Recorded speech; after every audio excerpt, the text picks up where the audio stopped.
नमस्कार विद्यार्थी मित्रांनो, मी प्राध्यापक मस्के सर. माझ्या मस्के सर या चॅनलवर तुम्हा सर्वांचं स्वागत आहे. तर विद्यार्थी मित्रांनो, आजचा हा जो आपला व्हिडिओ आहे तो आपल्या इयत्ता चौथीच्या किंबहुना स्पर्धा परीक्षेचा अभ्यास करणाऱ्या सर्व विद्यार्थ्यांसाठी आहे. पण खास करून हा जो व्हिडिओ आजचा तो आपल्या इयत्ता चौथीच्या विद्यार्थ्यांसाठी जे स्कॉलरशिप परीक्षा देणार आहे त्यांच्यासाठी आहे. आणि तो कशावर आहे तर जो आपला पेपर 1 आहे भाषा आणि गणित, त्यातला जो आपला भाषा म्हणजे मराठीचा पेपर आहे ज्याच्यामध्ये आपल्याला 25 प्रश्न विचारले जातात. त्याच्यामध्ये हा एक आपला टॉपिक आहे ज्याचं नाव आहे वाक्य पृथक्करण. हा वाक्य पृथक्करण टॉपिक आज आपण या आजच्या व्हिडिओच्या माध्यमातून आपण काय करूया, समजावून घेऊया आणि याची काही उदाहरणं देखील घेऊया.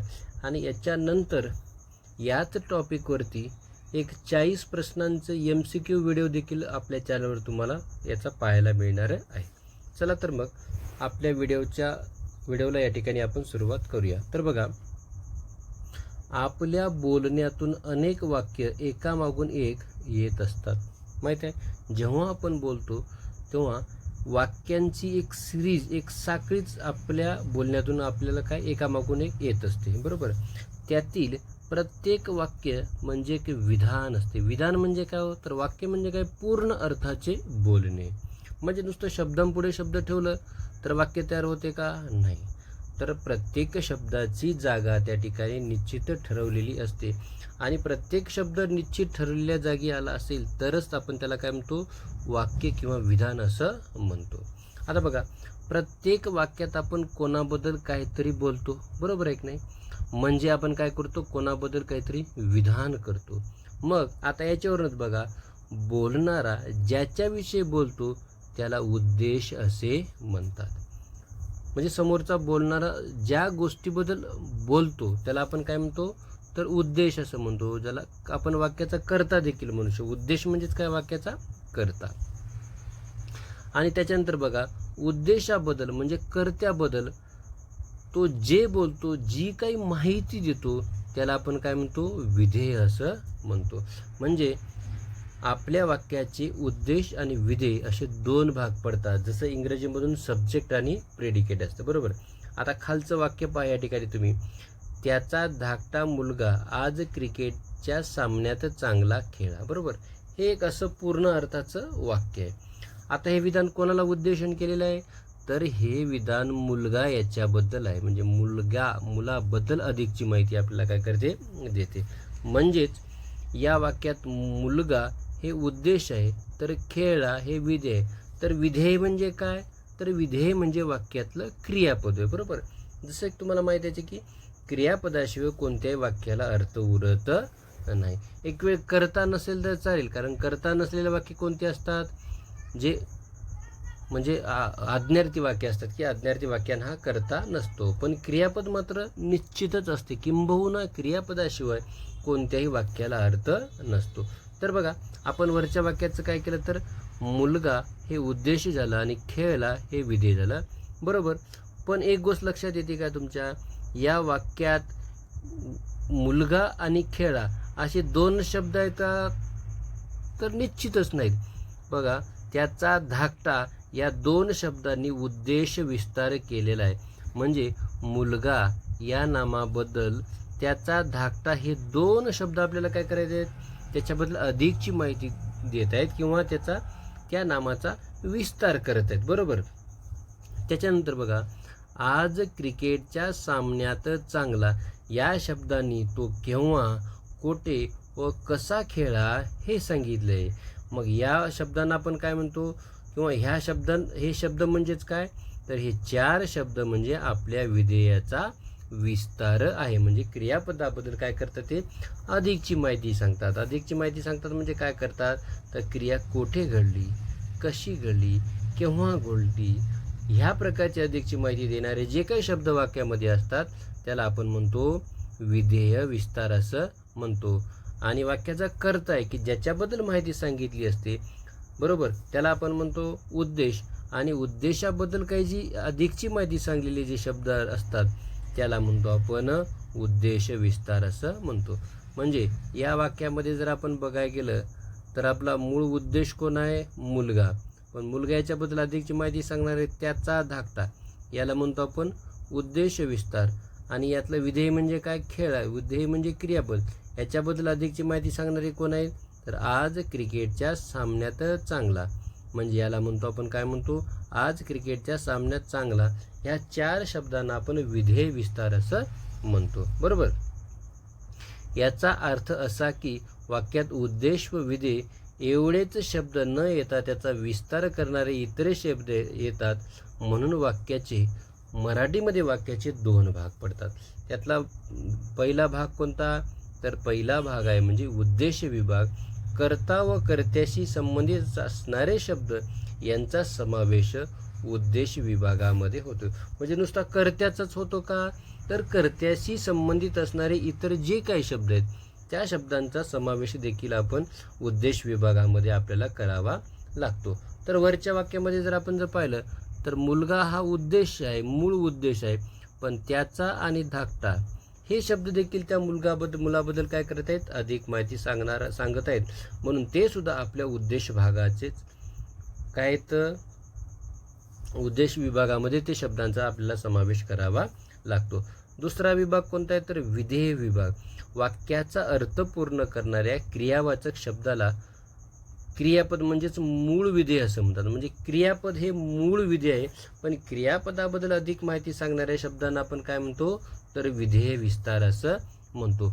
आता वरच्या वाक्यामध्ये बघा, खेळ आहे काय? विधेय. पण याच्याबद्दल अधिकची माहिती सांगणारे शब्द कोणते आहेत? आज क्रिकेटच्या सामन्यात चांगला. हे जे 4 शब्द आहेत, या 4 शब्दांना आपल्याला काय म्हणायचे? तर या 4 शब्दांना आपल्याला म्हणायचे विधेय विस्तार. बरोबर. उद्देशाबद्दल अधिक माहिती सांगणारे उद्देश विस्तारामध्ये येतात, तर विधेयामध्ये अधिक माहिती सांगणारे विधेय विस्तारामध्ये येतात. अशा प्रकारे वाक्याचे 2 भाग असतात. आता बघा, आता सरावासाठी आपल्याला काय करायचे? काय उदाहरण या ठिकाणी घ्यायचे. बघा, आईने वृंदाचे फाटलेले दप्तर शिवले. बरोबर. आता कोण असा प्रश्न विचारायचा आपल्याला? बरोबर. शिवले हे आपल्या वाक्यातलं कोण आहे? विधेय. म्हणजे क्रियापदालाच आपण काय म्हणतो? विधेय. तर शिवणारी कोण? आई. बरोबर. तर आई हे काय आपलं उद्देश आहे. आणि विधेय कोणतं आहे? तर विधेय अक्षर लक्षात घ्यायचं, वाक्याचा कर्ता सोडून उरलेला सर्व भाग, सर्व शब्दांचा समावेश विधेय भागामध्ये होतो. पण काही शब्द कसे असतात की वाक्याच्या कर्त्याबद्दल म्हणजे ज्याच्याबद्दल आपण बोलतो त्याच्याबद्दल काही माहिती सांगितलेली असते, मग ते शब्दांचा सुद्धा समावेश आपल्याला उद्देश विभागामध्ये करावा लागतो किंवा त्याला आपण उद्देश विस्तार असं म्हणतो. मग कपडे फाटलेले दप्तर शिवणारी कोण? तर आई. तर आई या वाक्यामध्ये काय उद्देश आहे. आणि उर्वरित वृंदाचे फाटलेले दप्तर शिवले, याला काय म्हणतो आपण? तर याला म्हणतो आपण विधेय. बरोबर. यातलं मूळ विधेय शिवले आहे, पण याच्याबद्दल हे वृंदाचे फाटलेले दप्तर हे 3 शब्द इतर माहिती देतात, म्हणून ते विधेय विस्ताराचा भाग असतात. मोत्याची माळ गळ्यास शोभा देते. आता शोभा देणारी कोण? तर माळ आहे. पण माळ कोणती आहे? तर मोत्याची आहे. बरोबर. म्हणजे माळ या नामाबद्दल मोत्याची हा शब्द काय करतो? अधिक माहिती सांगतो. म्हणजे मूळ उद्देश कोणता? तर माळ. आणि त्याच्याबद्दल अधिक माहिती सांगणारा शब्द कोणता? तर मोत्याची. म्हणजे या मोत्याची माळ्याला आपण काय म्हणतो? उद्देश असं म्हणतो. तर विधेय काय? तर देते. याच्याबद्दल माहिती सांगणारे कोणते? गळ्यास शोभा. म्हणजे गळ्यास शोभा देते हे काय आपलं? तर हे आहे आपलं विधेय. ओके. प्रश्न क्रमांक उदाहरण क्रमांक 3 बघा. आता सुरेशने हातावर नाव गोंदले. नाव गोंदणारा कोण? तर सुरेश. सुरेश काय मग आपलं उद्देश आहे. गोंदले हे विधेय आणि हा त्याचा विस्तार, म्हणजे आपण या सगळ्या भागाला काय म्हणतो? विधेय असं म्हणतो. हातावर नाव गोंदले. प्रश्न क्रमांक 4. स्मिताने दूरदर्शनवर बातम्या ऐकल्या. बातम्या ऐकणारी कोण? स्मिता. म्हणजेच स्मिताने हे काय आपलं उद्देश. ऐकल्या हे मूळ विधेय, त्याच्याबद्दल हे 2 शब्द अधिकची माहिती सांगतात, म्हणून हे कशामध्ये येतात? तर हे येतात विधेय विस्तारामध्ये येतात, म्हणजे त्याला आपण विधेय म्हणू. प्रश्न क्रमांक 5 बघा. बाबांनी सुनीलला पुस्तके दिली. आता पुस्तक देणारे कोण? तर बाबा. बरोबर. बाबा हे काय आपलं उद्देश. दिली हे मूळ विधेय आहे, त्याच्याबद्दल अधिकची माहिती सांगणारे कोण, तर बाप सुनीलला पुस्तके. तर म्हणून हा भाग कशाचा आपला, तर हा भाग आहे आपला विधेयाचा. प्रश्न क्रमांक 6, न्यायाधीशाकडून आरोपीला दंड ठोठावला गेला. तर गेला हे मूळ विधेय आणि दंड ठोठवणारे कोण, तर न्यायाधीश. म्हणून न्यायाधीश हे काय, तर हे आहेत आपलं उद्देश आणि आरोपीला दंड ठोठावला हे एकत्रित आपण यांना काय म्हणू, हे येणार आहे आपल्या विधेय भागामध्ये. बरोबर. पुढे बघा प्रश्न क्रमांक 7, सचिन शाळेतून येताना पडला, रस्त्यात पडला. आता पडणारा कोण, तर सचिन हे आपलं उद्देश आहे. पडला हे मूळ विधेय, त्याच्याबद्दल अधिकची माहिती सांगणारे शाळेतून येताना रस्त्यात, हे 4 शब्द आपल्या विधेय विस्तारामध्ये येतात. म्हणून आपण याला काय म्हणतो, विधेय असं म्हणतो. प्रश्न क्रमांक 8 बघा, त्याच्या गालावर छोटा तीळ आहे. कशाबद्दल माहिती दिलेली आहे, तर तीळ या शब्दाबद्दल माहिती दिलेली आहे. बरोबर. म्हणजे हे तीळ काय या ठिकाणी उद्देश आहे. बरोबर. आणि तो तीळ कसा आहे, वो छोटा हा काय उद्देश विस्तार आहे. म्हणून आपण याला एकत्रित काय म्हणू, उद्देश. आणि आता उरलेले शब्द कोणते आहेत, त्याच्या गालावर आहे. बघा, त्याच्या गालावर आहे, हे 3 शब्द कशामध्ये येतात, तर हे 3 शब्द येतात विधेय भागामध्ये. बरोबर. प्रश्न क्रमांक 9 बघा, अजितने महादेवाला अभिषेक केला. तर अभिषेक करणारा कोण, अजित. बरोबर. अजित हे उद्देश आहे, महादेवाला अभिषेक केला हे आहे आपलं विधेय. प्रश्न क्रमांक 10 बघा, शेतकऱ्यांनी संजयला आंबे दिले. आंबे देणारे कोण, शेतकरी. म्हणजे शेतकऱ्यांनी हे उद्देश, दिले हे मूळ विधेय, त्याच्याबद्दल अधिकची माहिती देणारे संजयला आंबे, हे येणार आहेत आपल्या विधेय भागामध्ये. बरोबर. प्रश्न क्रमांक 11, त्याच्या हुशार मुलाने यंदा पहिली शिष्यवृत्ती सहज मिळवली. बरोबर. पहिली शिष्यवृत्ती सहज मिळवणारे कोण, मुलगा. बरोबर. कोण, मुलगा. पण कोणाचा मुलगा, त्याचा मुलगा. कसा मुलगा, हुशार मुलगा. म्हणजे मुलगा हा मूळ उद्देश आहे आणि त्याचा विस्तार करणारे त्याचा, हुशार हे 2 शब्द. म्हणजे तिघांना आपण एकत्रित काय म्हणणार आहोत, तर या तिघांना आपण म्हणणार आहोत उद्देश. आणि मिळवली हे मूळ विधेय आणि हा त्या मूळ विधेयाचा विस्तार. बरोबर. म्हणून आता या विधेयाच्या विस्तारामध्ये किती शब्द आहेत बघा बरं. यंदा पहिली शिष्यवृत्ती सहज, म्हणजे किती शब्द आहेत, तर 4 शब्द आहेत. अशा प्रकारचे प्रश्न देखील आपल्याला या ठिकाणी विचारले जातात. आता प्रश्न क्रमांक 12 बघा, स्वच्छ केलेल्या फरशीचे मोठे चौकोन जणू त्यांचीच वाट पाहत थांबले होते. आता हा प्रश्न बघा, यावर्षी इयत्ता 4थी स्कॉलरशिप परीक्षेला हा पडलेला प्रश्न या ठिकाणी आहे. तर याच्यामध्ये आपल्याला काय करायचं आहे, तर उद्देश विस्तार आपल्याला काय करायचे, उद्देशाचा भाग आपल्याला ओळखावायचा आहे. तर आजचा जो 2026चा 4थी स्कॉलरशिपचा जो पेपर आहे त्यात हा पडलेला प्रश्न आहे आणि ह्या दोन्ही पेपर 1 आणि पेपर 2चं स्पष्टीकरण आणि आदर्श उत्तर या ठिकाणी आपल्या चॅनलवरती मी ऑलरेडी अपलोड केलेले आहेत. तर बघा, आता कशाची माहिती आहे, तर चौकोन. म्हणजे हे चौकोन काय आपलं मूळ उद्देश आहे.